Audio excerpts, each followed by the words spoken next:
Hello and welcome to Behind the Lines. I'm Diane Dayton. Today we're going to talk about SCORE because SCORE is making a difference for small businesses in our community. And with us right now we have Chuck Sawicki and Jim Costanzo, and you're both certified SCORE mentors. Thank you for being here. Thanks for having us. Thank you very What much. really is SCORE? Well, SCORE is a 50-year-old organization that was resource partner to the U.S. Small Business Administration, where we've been asked to use our past background to mentor new and expanding businesses and nonprofits. We don't like to say what the original name was because we're attracting younger members, but it used to stand for Service Corps of Retired Executives. Okay. And you are making such a big difference with small businesses because of the mentorship program, right, Jim? Right. We have about 50 mentors right now that are active. We have more members, but the active mentors, we have about 50 in our chapter. And our chapter covers both Lancaster and Lebanon counties. There are chapters in New York, there are chapters in Harrisburg, there's chapters all over the United States. But we cover those. We do get some mentor requests from York County or from Harrisburg, but they may have a business or they might have a connection in the Lancaster, Lebanon area. And we'll make sure that they're aware that there's a chapter in those other cities, but usually if they contact us, it's because they really want to work with our office. Okay. Now there's a certification process. How do you become a mentor? Who makes a mentor? Well, we're recruited Okay. in fact, we're in the process right now of looking at current clients of ours who we feel would be really outstanding mentors. They have maybe the discipline, they have experiences that would make for a good mentor, and the time to do it as well, and the desire to do it. There is an online training process you have to go through. Usually you're paired up with an existing certified mentor so you can see how everything works. National SCORE does keep very accurate records about the number of hours that we mentor.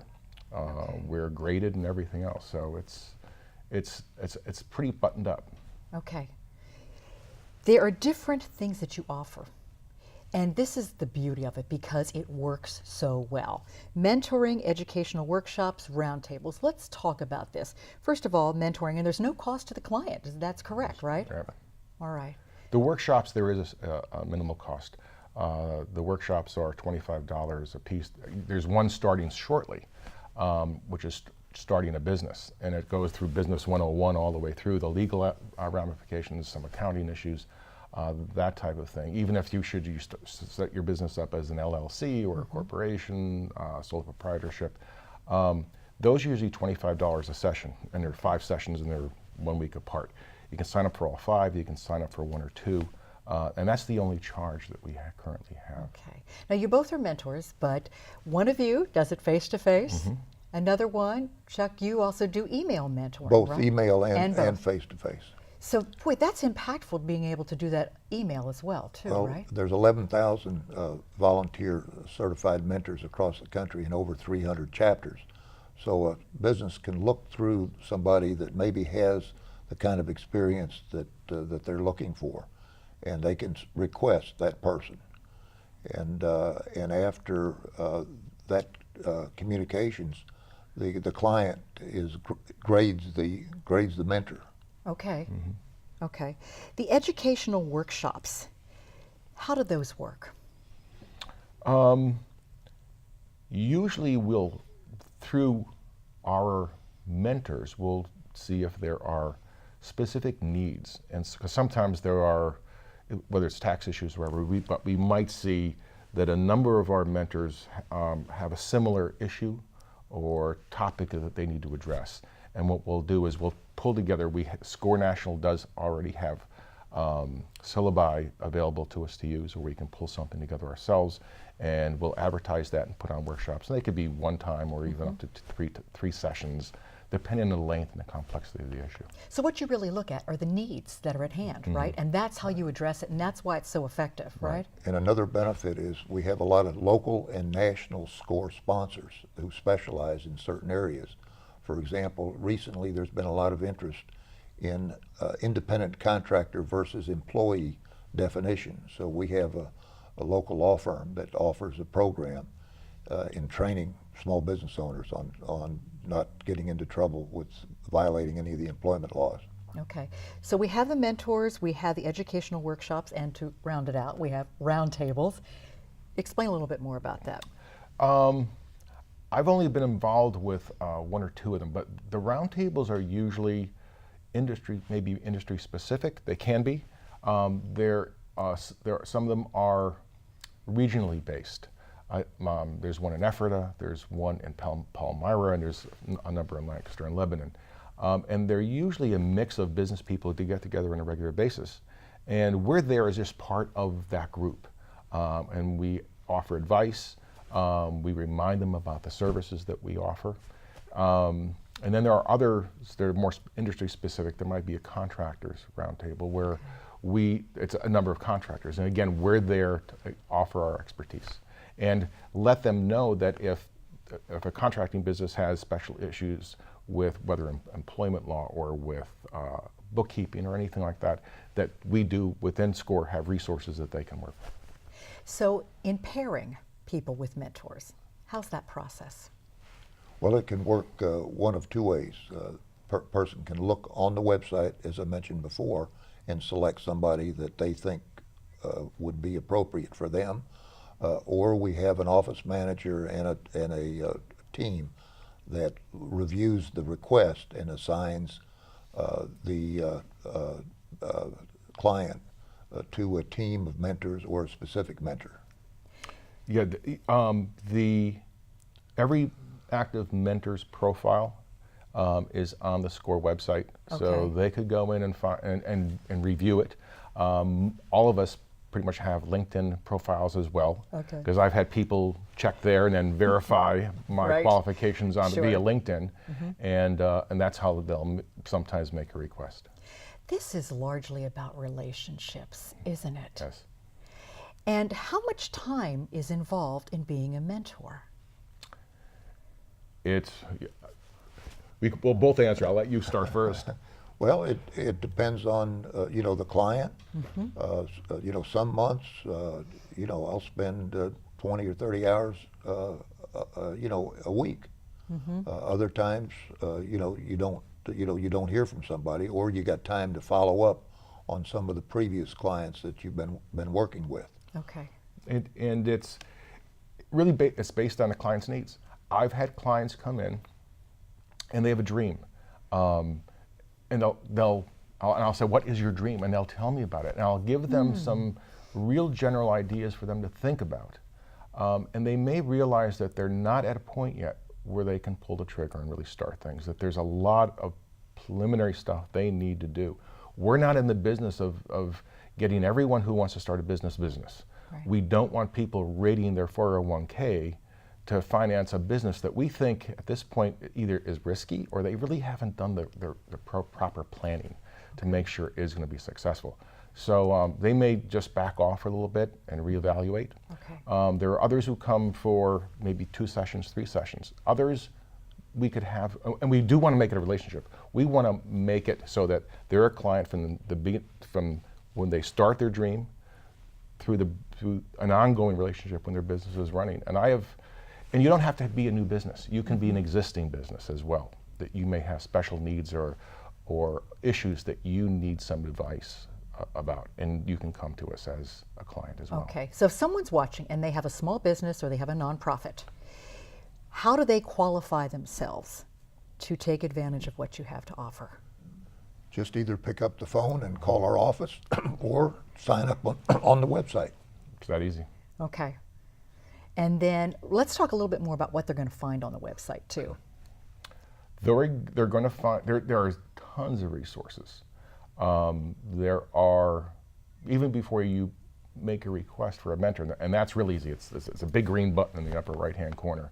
You just click on that, you fill in a form, and that's basically how you sign up for a mentor. But if you're not quite there yet, and you're looking for other information, there's information on a business plan, marketing plans, a lot of other business definitions between an LLC versus a sole proprietorship. There's a lot of information they can find on there. The website, national website, is being revamped and it's supposed to be live by the end of this month.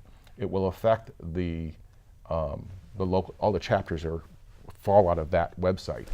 And it's not difficult to find the information right now, but they're going to even make it easier. I've seen previews of the new website, and it's really, really fast and quicker to get to stuff. That's great. Well, we're going to take a brief pause. When we come back, we're going to talk about a success story. You don't want to miss this. Stay with us. Welcome back to Behind the Lines. We're talking about the impact that SCORE can make for small businesses and for nonprofits and their success. And with us right now, we have a great success story. We have with us the founder and also executive director of the nonprofit Children Deserve a Chance. We have Jordan Steffi with us. Thank you for being here. Of course, thank you for having me. Now, you started this in 2008, right? What is this, Children Deserve a Chance? Yeah, so we say that Children Deserve a Chance is the Google of nonprofits in Lancaster. So we're thinking about what the pathway to college looks like. We're rethinking it, and ultimately we're empowering first-generation students to be the first in their families to go and graduate from college. Okay, now I know there's got to be a personal story. Why did you start this? Yeah. So I started the foundation, quite frankly, because I had a mentor who had changed my life. I'd gotten a little bit of trouble when I was in 8th grade, and I really had two options. One was to go and kind of serve a certain punishment, and the other was to get this mentor, and it was the best decision that I made.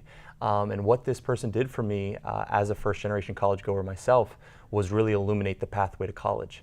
And it wasn't just telling me that college was important, but it was really walking beside me through the process, which is very arduous, and especially if you haven't walked that road before. And so when I got to college, I really had two extreme feelings. One was that this is the greatest thing in the world. The second was I felt guilty because there were a lot of my friends and family who didn't get to experience this. And I wanted to make sure that I went back and paid forward the advice and the insight that my mentor had provided me to other students in my community. Okay, so how did you put together Children Deserve a Chance? How does this work? Yeah, I mean, what we did as far as its origins and how we got going, it was really about people who had already sowed into my life. It was a bunch of individuals. I remember our first fundraiser, we went door to door and we sold 1,600 candy bars in a weekend. And it was just sharing like this vision of what we wanted to accomplish. And that got us some momentum, and then we just leveraged that into the next thing. And then over the past almost 8 years now, we've been able to really hone in on what our niche is, what we believe that we can be the greatest in the world at, and then we spend all of our time and energy on that. Wow. Now, you got involved with SCORE about 1.5 years ago. Yeah. Is that right? Yep. When you wanted to, take this to a different level, is that right? Yeah, it really came, we had some recognition in the community, not a lot, and obviously that can always improve or get better, but we really wanted to define what our business model was.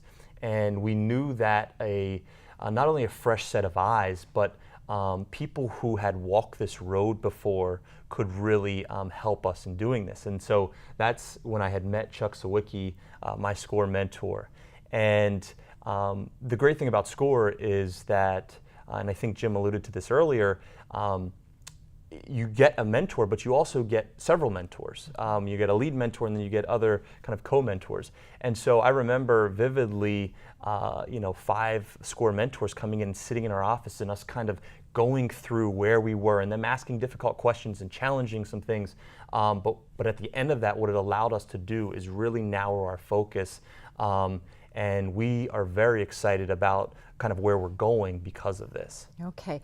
What was it like working with Jordan as a mentor, Chuck? You know, when you mentor, two people learn, and that's, to me, what's great about being a mentor, is the people involved are so interested in the future, and being inspired.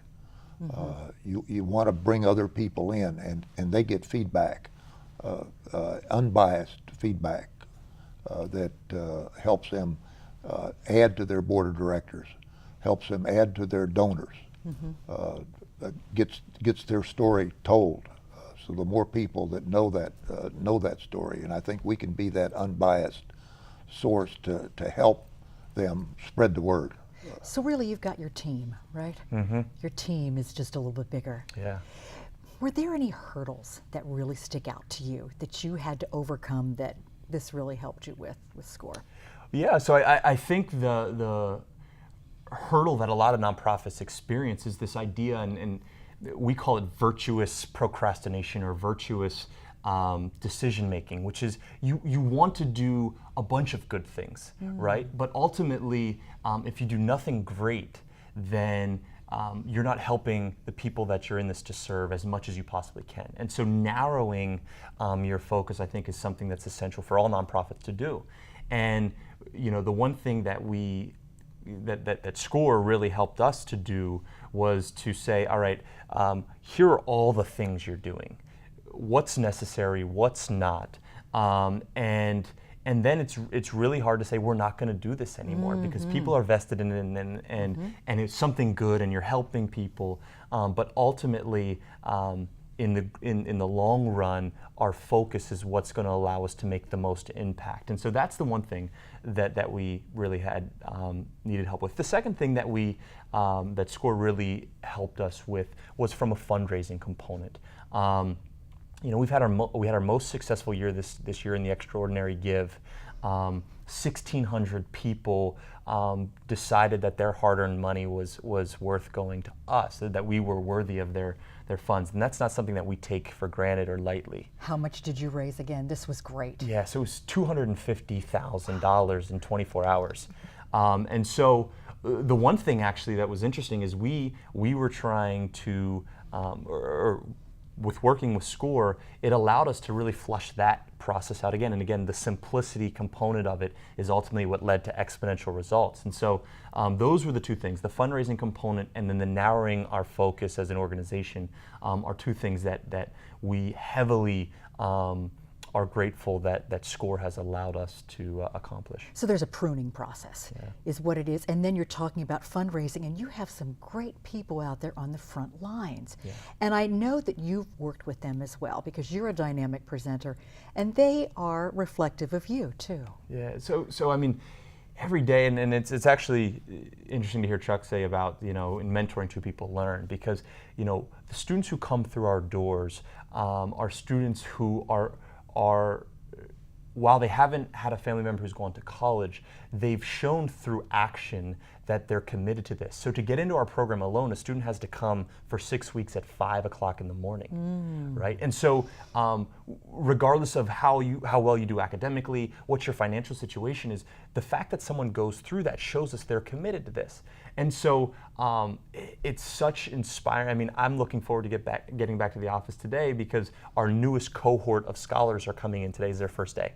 And so you get to meet these young people who are just passionate. They want a better life for them. But one thing we really focus on is that the reason why we need to make it is so that then we can open up the door for the next person.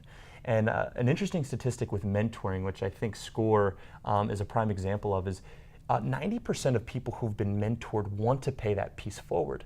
And so you get exponential return on this, right? And that, I think, is, to the people who are interested in the financial side of thing and investment, by SCORE investing in me and my organization, it just increases my desire to pay this forward. And I think that's what's so valuable about the relationship that I have with Chuck and SCORE as a whole. That's excellent. So what do you see the future? So we're really excited about not just our organization, but quite frankly about the community. Lancaster as a community, Lancaster County as a community is more focused on philanthropy, on smart philanthropy, more focused on creating opportunities for everyone. And I think that this is a very exciting time for someone like myself to be in this space. Yeah. We're going to put your website up on the screen. What are we going to find? Perfect. So you'll find an overview of what the Children Deserve a Chance focuses on, and that's as I mentioned earlier, first-generation college goers, and really focused on thriving. So these students are students who, yesterday the SAT scores came out, and one of our students had a 1390 on the SAT, right, which places him in the top 92% Wow. in the country, or the top 8% in the country. So we're talking about students who, despite what their past looks like, they're focused on the future, and they're going to be our future leaders. Yeah. So much of this, you see the passion that Jordan has. And that's what I think you also pass on to those that are a part of this too. Passion is key, isn't it? Yeah, you got to be excited about what you're doing, and the road to this point has been long, and I would never ever overlook the hurdles and the challenges and the monotony of building something. But ultimately, if you kind of continue to look up at your North Star, whatever that may be, I think it gets you through those times, and you get to live a life that's extremely fulfilling. Yeah, you are doing such good work, and it's a pleasure to talk to you and hear so your much. story. And this is just one of the nonprofits and businesses that you help, and I think this is excellent. We're going to take a brief pause, and we come back. We've got some final thoughts for you, so stay with us. We've been talking about SCORE and the impact it has in small businesses and nonprofits in our area. A final thought, Chuck? Having worked in the past with a startup of a KIPP school, I'm reminded that two teachers in Houston, Texas, started KIPP. Today there's 183 KIPP schools the last time I checked. I think about children deserve a chance and the potential that Jordan Steffi has for the future. Yeah. Jordan, a final thought. That's tough to follow. I'm just very, very. I want to encourage people to not underestimate what they can accomplish, and I think that action is the first thing. As small as it may be, I said we started by selling candy bars, and so take action, and you'll be very, very surprised at the things that you can accomplish. Yeah, put that dream into motion by taking one step at a time and gathering these resources and support, and that's where SCORE comes in, with the mentoring, with the educational aspect of it, and as well as the roundtable too. Exactly. What a great pairing. I'm just so pleased to have you here and your success story. Continued success, Thank you. and thank you so much for being here and sharing. We'd like to say thank you for joining us today too. I'm Diane Dayton with Behind the Lines, and remember, keep looking behind the lines. You might be surprised what you find.